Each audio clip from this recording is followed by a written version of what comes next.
Fala minhas amigas, fala meus amigos, tudo jóia? Eu sou Saulo Novaes, um curioso, e sejam todas bem-vindas, sejam todos bem-vindos ao meu, ao seu, ao nosso Papo no Auge, um podcast focado na troca de ideias, sem censura, sem preconceito, gerando pra você conteúdo muito inteligente. E como a gente faz isso? Trazendo um especialista por episódio. Reforço pra vocês que o Papo no Auge também está no YouTube. Se inscrevam no nosso canal, deem aquela moral pra gente.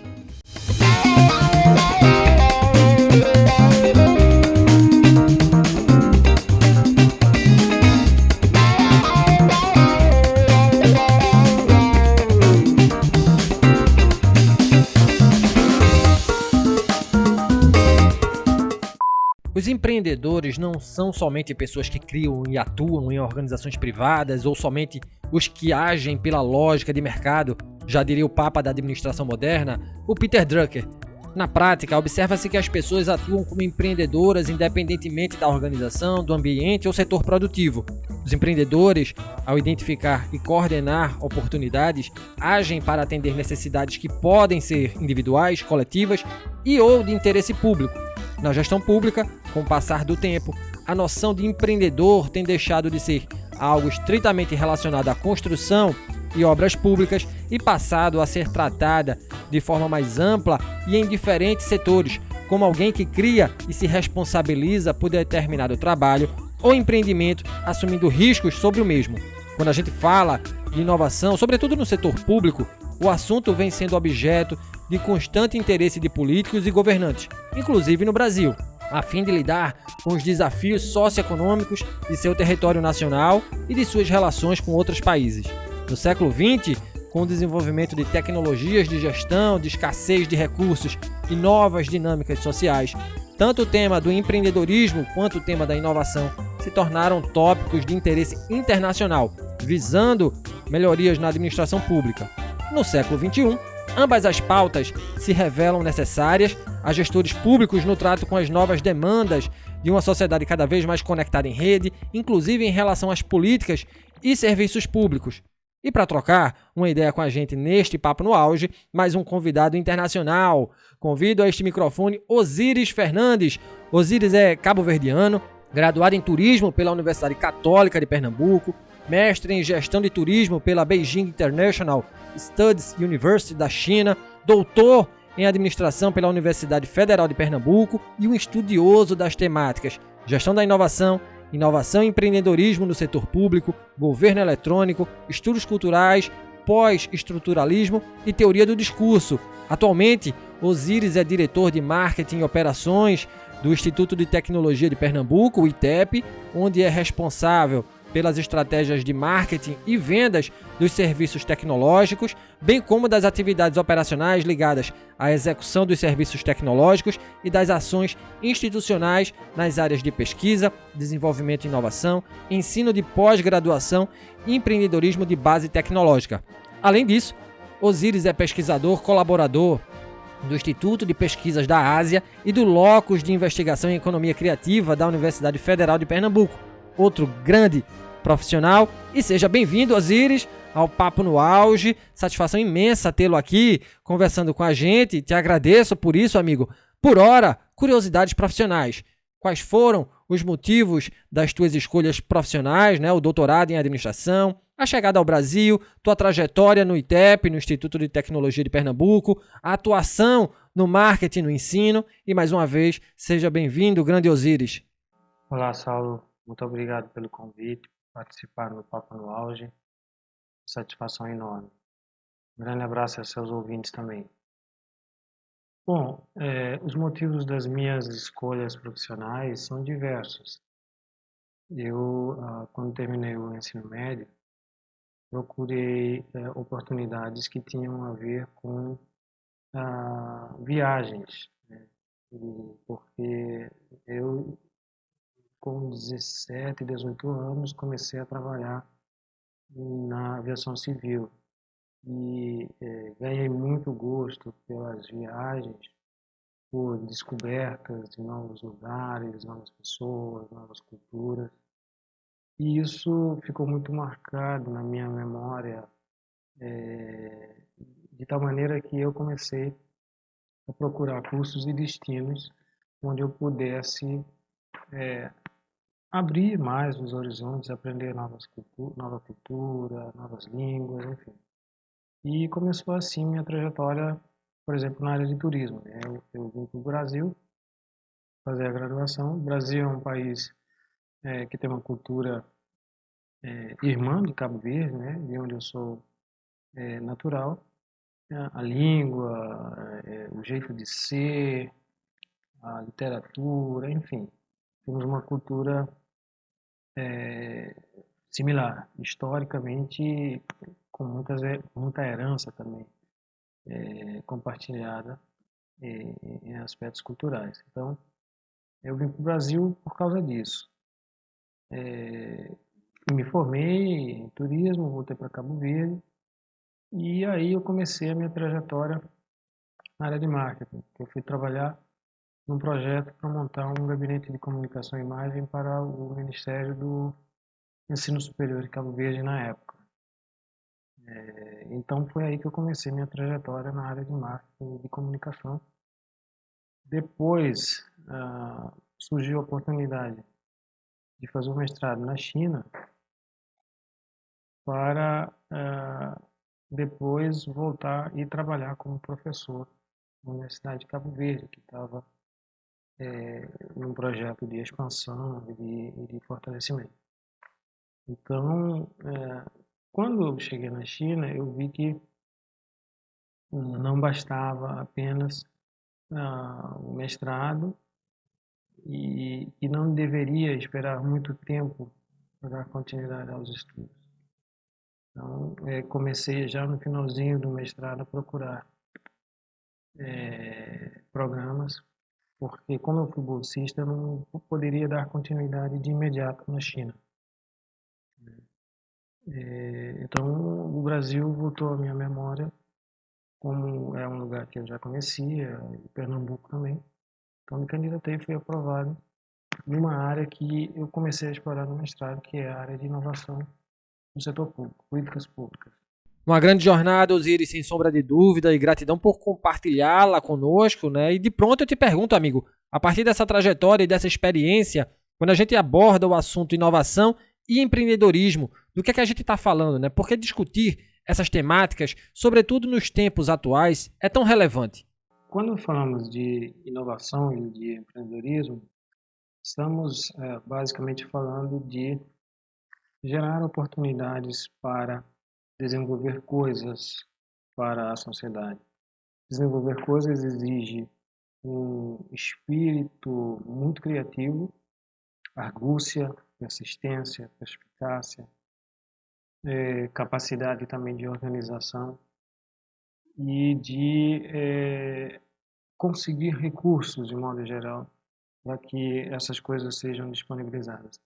Agora, coisas têm a ver muito com problemas, com demandas que a sociedade, que a humanidade enfrenta. Então, é preciso um olhar muito importante, muito focado na vivência, nas comunidades, para que a gente consiga ver o que pode ajudar a solucionar essas dificuldades, essas demandas. Se a gente soluciona isso de forma muito criativa e isso é absorvido pela comunidade, então a gente está falando de inovação.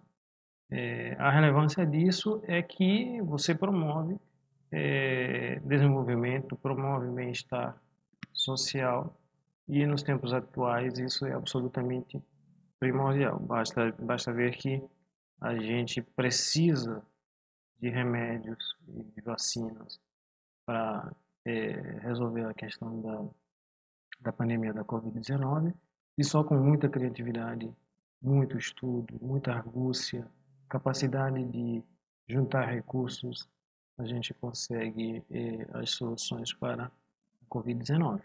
Então, a relevância vem daí. Uma excelente fala, meu amigo. E é muito diferente falar de inovação e de empreendedorismo quando comparamos o setor privado e o público. Onde é que esses conceitos, nesses atores, se tocam e se refutam, Osiris? Preciso voltar um pouco no tempo e talvez falar um pouco da história da chamada ciência administrativa.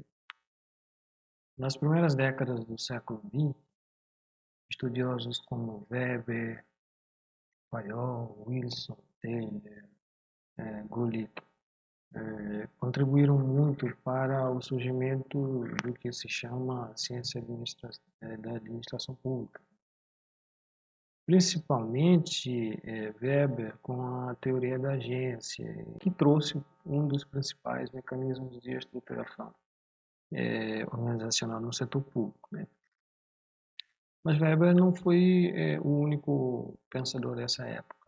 Então, ele conquistou um certo destaque na escola clássica da administração pública, em parte devido à evolução do direito administrativo e também pelo fato da maior parte do direito público seguir suas ideias sobre a governança pública.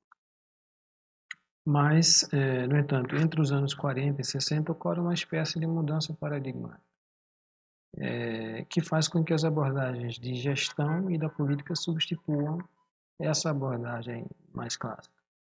E por volta dos anos 70, na década de 70, a gestão pública começa a ser questionada por conta da ineficiência e da impossibilidade de medir o desempenho e responsabilizar os gestores públicos por seus atos. Com isso, então, a burocracia passa a ser vista como um elemento estático, disfuncional e incapaz de se adaptar à evolução das circunstâncias organizacionais da época, levando ao agravamento de o que se chama disfunções da burocracia no setor público, né? Que aparecem a adoção de regras rígidas e falta de discrição gerencial, o que impede uma ação efetiva e inovadora, a possibilidade de demitir funcionários incompetentes e premiar os competentes, o estabelecimento de um sistema de incentivo perverso, com recompensas canalizadas para a expansão de orçamentos e das equipes de trabalho, independentemente do benefício para os usuários de serviços públicos. Então, além disso, também a efetivação de processos de decisão irracionais, não associados ao custo-benefício. Bom, isso tudo faz surgir muitas críticas ao modelo burocrático, obviamente, e diz respeito a uma espécie de arrogância funcional em relação ao destinatário de serviços públicos, fato que ocorre especialmente no setor público. Isso não se verifica com tanta força no setor privado, né? Não é que não ocorre, mas é mais forte no setor público.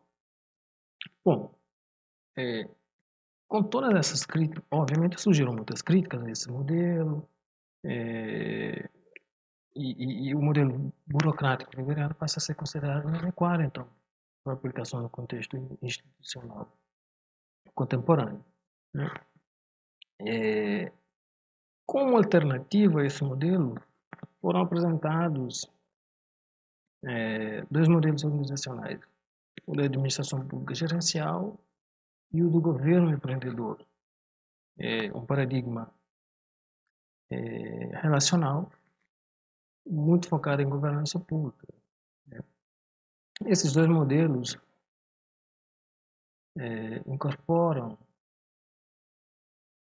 prescrições que visam melhorar a efetividade da gestão das organizações públicas e se alinham muito ao movimento da gestão pública, que se traduz em um modelo muito mais relacional, que oferece uma abordagem diferenciada de conexão entre o sistema governamental e o entorno, né, que o circunda. E com isso, então, a gente começa a ter muito mais fortemente no setor público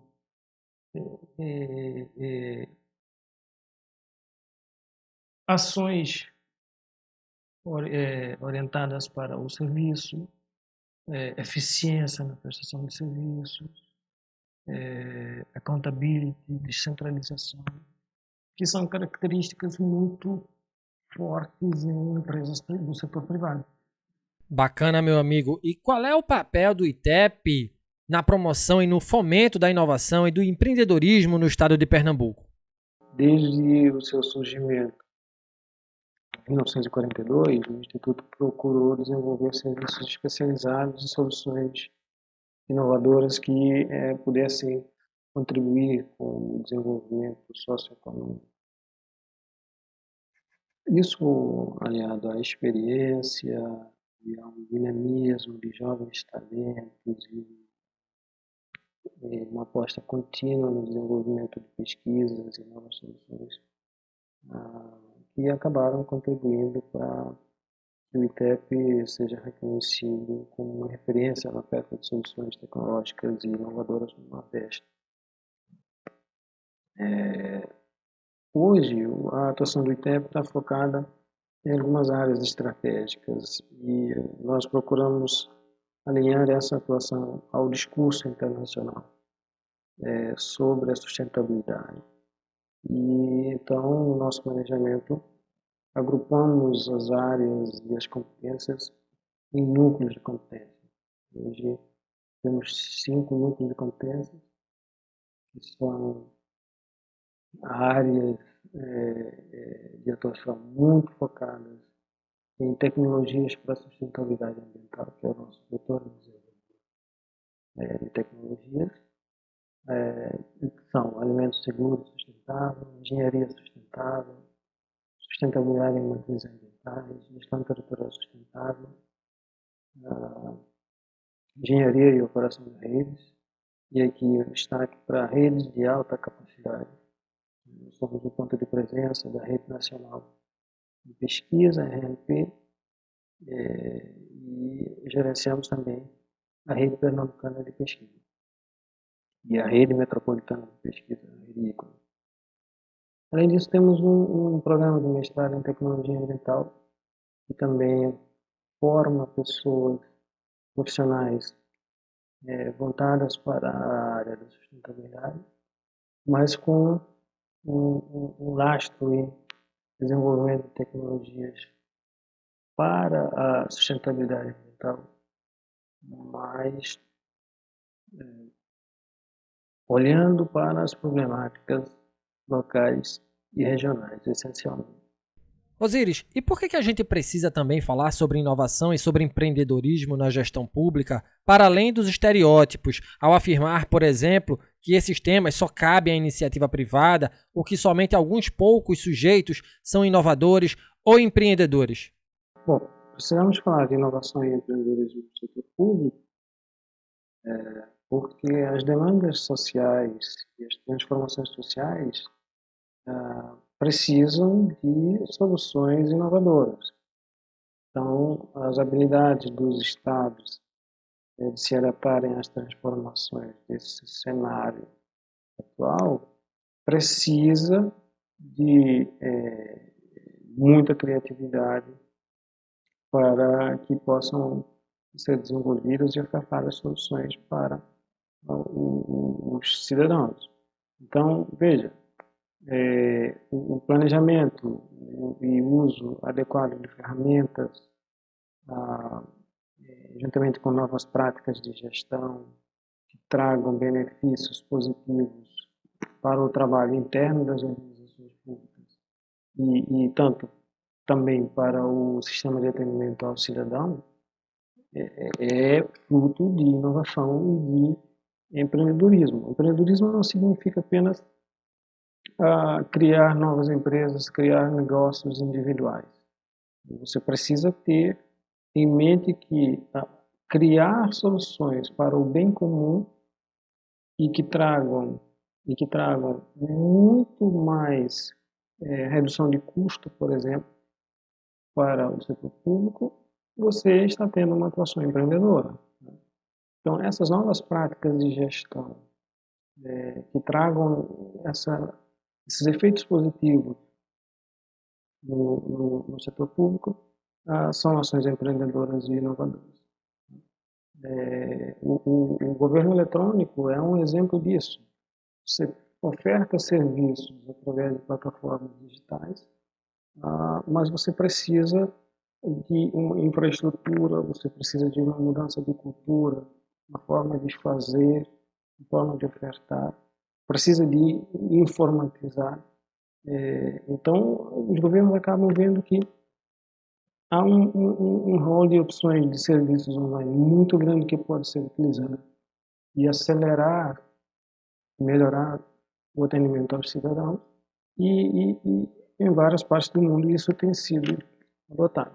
Então, o setor público tradicional está aproveitando essa onda e desenvolve formas inovadoras de lidar também com restrições fiscais e demandas dos cidadãos para a prestação de serviços de forma mais eficiente, utilizando essas ferramentas tecnológicas que estão à disposição.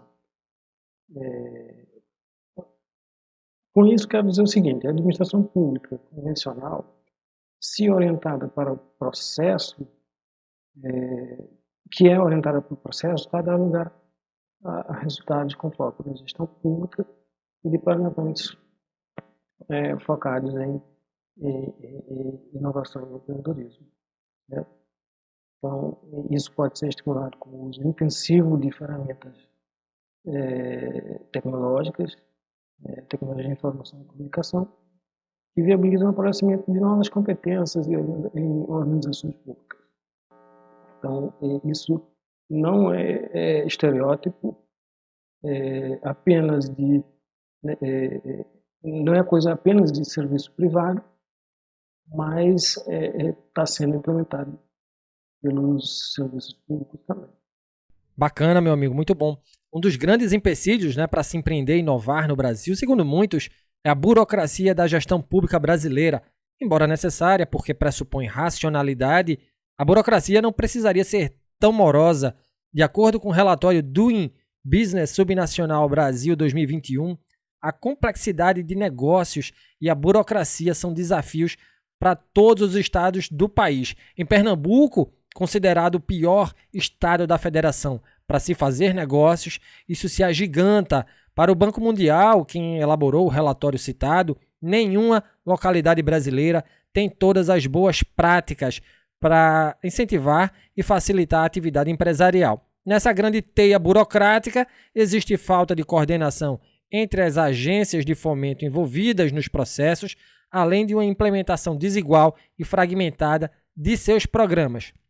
Diante desse contexto, Osíris, como atenuar a carga burocrática dos governos de modo a torná-los espaços mais experimentais, mais inovadores, menos engessados, mais focados em escalabilidade dos seus serviços, sem perda da essencialidade da prestação pública dos mesmos?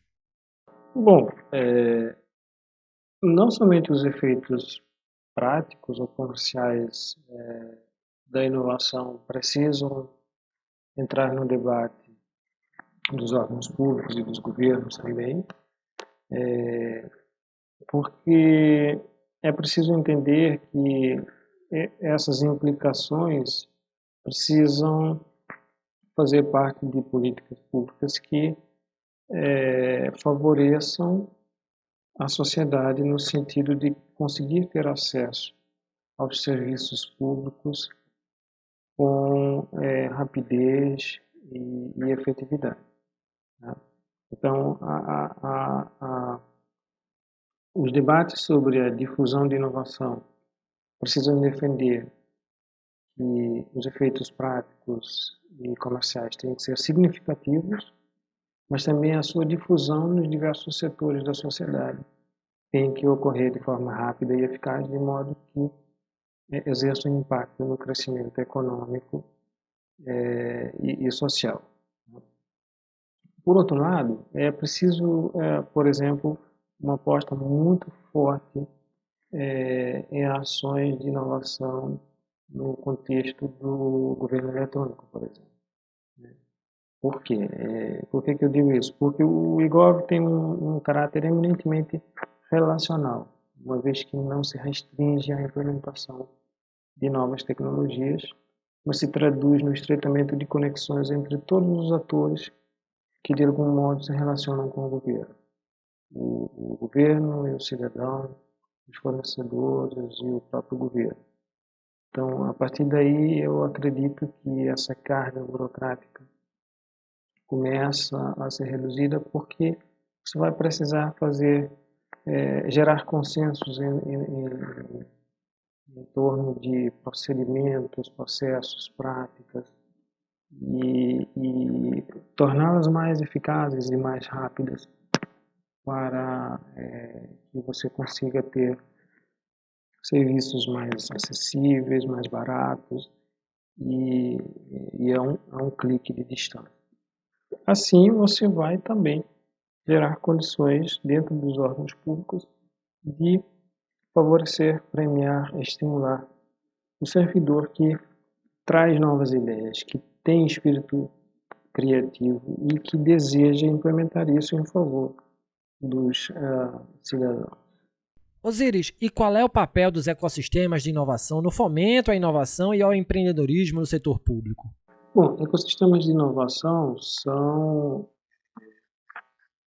instituições que se juntam para criar um ambiente de aprendizado que é possível facilitar o desenvolvimento de inovação. Infelizmente, no Brasil, a tradição de se fazer isso é quase inexistente. Tá? Mas, se a gente olhar para o cerne disso, a gente entende que faz parte disso o envolvimento de atores institucionais e firmas privadas e públicas com o objetivo de articulação com base em práticas sociais vinculadas à atividade inovadora de cunho muito local. Tá? Ou seja, o foco é resolver problemas locais, demandas locais. Então, o papel deles é realizar pesquisa científica e tecnológica básica, que aí você tem universidades, centros de pesquisa, você tem governos que têm o papel de comissionar pesquisa científica, financiar firmas privadas, subsidiar pesquisa e desenvolvimento. Você tem firmas privadas que lançam produtos novos, geram startups e também conduzem pesquisa e desenvolvimento para realização de produtos comercializáveis. Então, isso é muito importante para que você tenha um ambiente favorável à geração de inovação. Agora, falta muito aproveitar as articulações, as oportunidades e as competências que são geradas dentro desses ecossistemas no setor público em especial. Então, as empresas privadas estão sabendo tirar muito mais proveito e, infelizmente, o setor público precisa aprender a tirar muito mais proveito e deixar de ser apenas aquele financiador de projetos de pesquisa, às vezes até financiador a fundo perdido, para ser também um verdadeiro ator no sentido de, por exemplo, ser o catalisador principal desse ambiente. A mobilizar parceiros, a institucionalizar projetos de pesquisa e de desenvolvimento, a puxar para si essa responsabilidade de conduzir os processos de inovação do próprio setor público, mas trazendo parceiros do ambiente privado, da academia e por aí vai. A gente falou de catalisadores, Osíris, e agora entrando no campo das lideranças públicas, né, aqueles ou aquelas que conduzem esse processo de inovação e de empreendedorismo no seio da gestão pública, que é um processo de mudança de mentalidade, de paradigma gerencial. Quem são elas ou eles, né? Quais são os atributos desses líderes, né? Quais são os atributos que essas pessoas devem possuir para guiar processos e pessoas no setor governamental? O empreendedor público é uma pessoa com capacidade de criar ou de elaborar objetivos das organizações públicas de modo a alterar significativamente o padrão de alocação de recursos públicos existentes. Essa pessoa surge e consegue sucesso em ambientes organizacionais e públicos que contêm uma mistura meio contraditória de valores recebidos do passado Mas a grande virtude desse sujeito é que ele sabe explorar exatamente essas contradições. Nós não podemos esquecer aí que o empreendedor em si é uma pessoa que usa recursos de novas maneiras, de modo a maximizar a produtividade, a eficácia. Então, essa concepção nos leva ao entendimento de que empreendedores são líderes capazes de conduzir as organizações públicas também ao sucesso. Então, aqui quero realçar mais uma vez que faz todo sentido entendermos e colocarmos à disposição dos nossos parceiros no setor público que a inovação é, de veras, a principal ferramenta do empreendedor. O empreendedorismo público não é um meio para um fim, mas se refere a organizações do setor público que habitualmente utilizam os recursos de modo a aumentar a eficiência e a eficácia, sem sofrer empurrões de fora e criando o movimento do setor público em direção à melhoria na prestação de serviços para a sociedade. Tá? Então, o empreendedor é, por excelência, o agente detentor dos mecanismos de mudança. Ele tem capacidade de explorar novas oportunidades pela combinação de novos recursos ou combinações diferentes do mesmo recurso. E também é possível na esfera pública em toda a sua extensão. Aliás, a inovação e capacidade empreendedora tem sido objeto de estudo de muitos pesquisadores. Tá? Então, o empreendedor é um criador ou um desbravador de novas oportunidades, capaz de alterar eventualmente o próprio paradigma tecnológico ou produtivo existente. Tá? Então, para finalizar, não seria exagero apontar, ainda que no campo de proposições teóricas, grande sintonia entre os pressupostos inerentes à abordagem do empreendedor público como agente de inovação.